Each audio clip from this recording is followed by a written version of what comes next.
खैर आगे बढ़ते हैं। और कंपनी से आज हम हाँ एक और कंपनी से हम कनेक्ट होते हैं, वो है महिंद्रा लॉजिस्टिक और कंपनी के MD and CEO Ram Praveen Swaminathan, नाम बहुत सुंदर है उनका, वो हमारे साथ जुड़ रहे हैं। उनसे जरा करते हैं बातचीत। मिस्टर स्वामीनाथन, बहुत बहुत शुक्रिया पहले तो समय देने के लिए। पिछले 3 क्वार्टर पे हम जा रहे हैं। लास्ट 3 क्वार्टर्स में हमने चेक किया कि 23% ग्रोथ आप दिखा रहे हैं और इसमें हमने स्लो डाउन को भी आपने काफ़ी अच्छे से मैनेज किया है। एक बार आप जरा ये बता पाएंगे इस समय डिमांड का सिनेरियो कैसे है पैन इंडिया?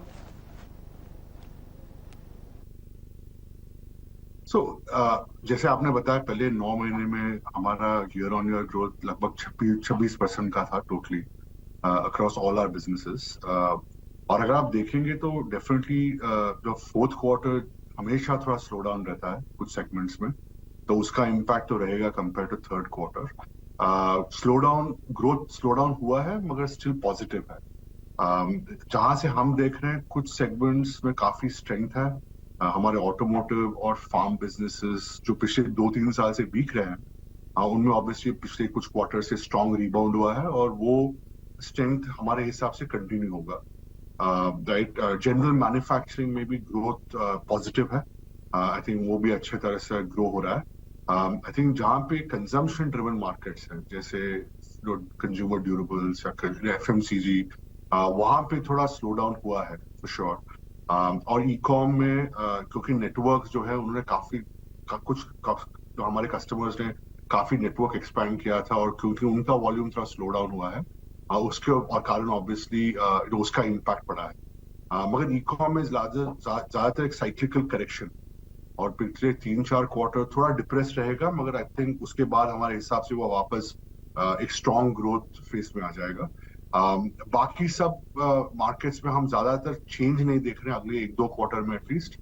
शायद ऐसे रहेगा। जो बजट ब्रॉडली एक्सट्रीमली पॉजिटिव रहा है और उसका शायद सम पॉजिटिव इम्पैक्ट कंजम्पशन पे होगा।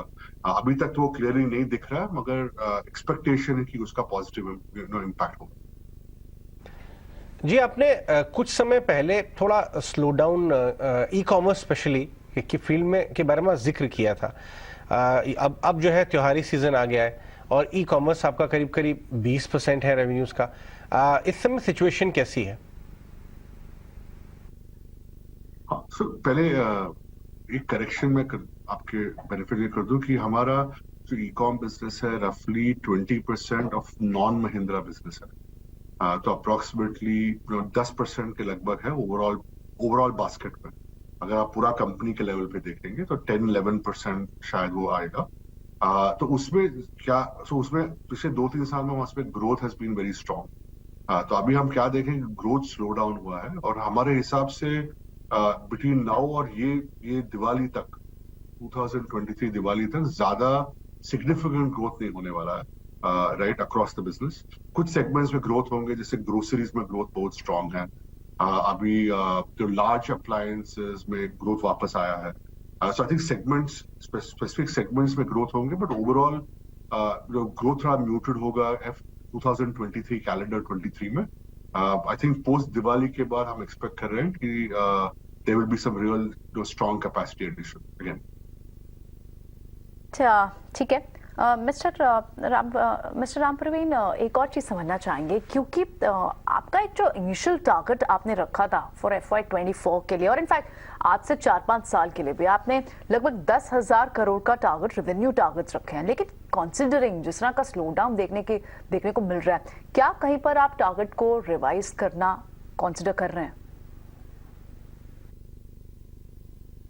हम गाइडेंस तो जनरली नहीं देते हैं एज यू नो, बट हम ऑप्टिमिस्टिक हैं कि ग्रोथ पहले 10,000 करोड़ 10,000 करोड़ का जो विजन था हमारा राइट, वो हम अभी तक उसको कुछ रिवाइज नहीं कर रहे हैं। वो तो विजन है कि हम कॉन्फिडेंट हैं कि वो हमारे बस में है।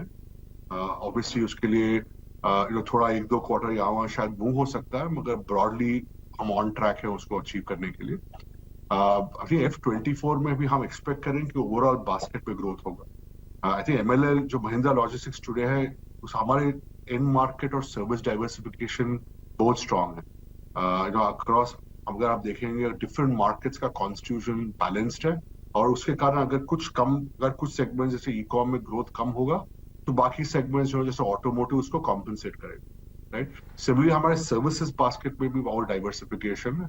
सो वो बैलेंस जो है नेचुरली हमने कोशिश की है स्ट्रेटेजिकली उसको क्रिएट करने के लिए, और उसका बेनिफिट और लाभ आई थिंक आप अगले 1-2 साल में देखेंगे कि जितना भी थोड़ा वेरिएंसेस होगा सेगमेंट में उसका कुछ भारी इम्पैक्ट नहीं रहेगा कंपनी की ओवरऑल बेस पे। ऑलराइट, बहुत बहुत शुक्रिया मिस्टर स्वामीनाथन आज समय देने के लिए और ये सारे सवालों के जवाब देने के लिए। तो महिंद्रा लॉजिस्टिक्स से हम बात कर रहे थे और आज महिंद्रा लॉजिस्टिक इनफैक्ट कई सारे पहलुओं पे बात हुई। रेवेन्यू गाइडेंस वो यहाँ नहीं देना चाहते, लेकिन ग्रोथ स्लो डाउन एक बड़ा कंसर्न तो रहेगा। लेकिन इस बीच आज बाजार